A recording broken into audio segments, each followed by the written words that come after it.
Le Petit Prince, chapitre 3. Il me fallait longtemps pour comprendre d'où il venait. Le petit prince, qui me posait beaucoup de questions, ne semblait jamais entendre les miennes. Ce sont des mots prononcés par hasard, qui, peu à peu, m'ont tout révélé. Ainsi, quand il aperçut pour la première fois mon avion, je ne dessinerai pas mon avion, c'est un dessin beaucoup trop compliqué pour moi. Il me demanda: « Qu'est-ce que c'est que cette chose-là » ? Ce n'est pas une chose. Ça vole, c'est un avion, c'est mon avion. Et j'étais fière de lui apprendre que je volais. Alors il s'écria: « Comment ? Tu es tombé du ciel ?»« Oui, » fis-je modestement.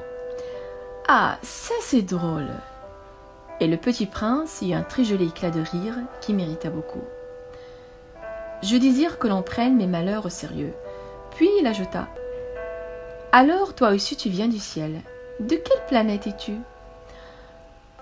J'entrevis aussitôt une lueur dans les mystères de sa présence, et j'interrogeai brusquement: « Tu viens donc d'une autre planète ?» Mais il ne me répondit pas, et hochait la tête doucement tout en regardant mon avion.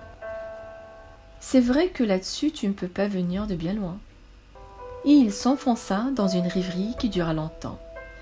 Puis, sortant mon mouton de sa poche, il se plongea dans la contemplation de son trésor. Vous imaginez combien j'avais pu être intriguée par cette demi-confidence sur les autres planètes. Je m'efforçais donc d'en savoir plus long. « D'où viens-tu, mon petit bonhomme ? Où est-ce chez toi ? Où veux-tu emporter mon mouton ?» Il me répondit après un silence méditatif: « Ce qui est bien avec la caisse que tu m'as donnée, c'est que la nuit, ça lui servira de maison. Bien sûr, et si tu es gentil, je te donnerai aussi une corde pour l'attacher pendant le jour, et un piquet. » La proposition parut choquer le petit prince. « L'attacher ?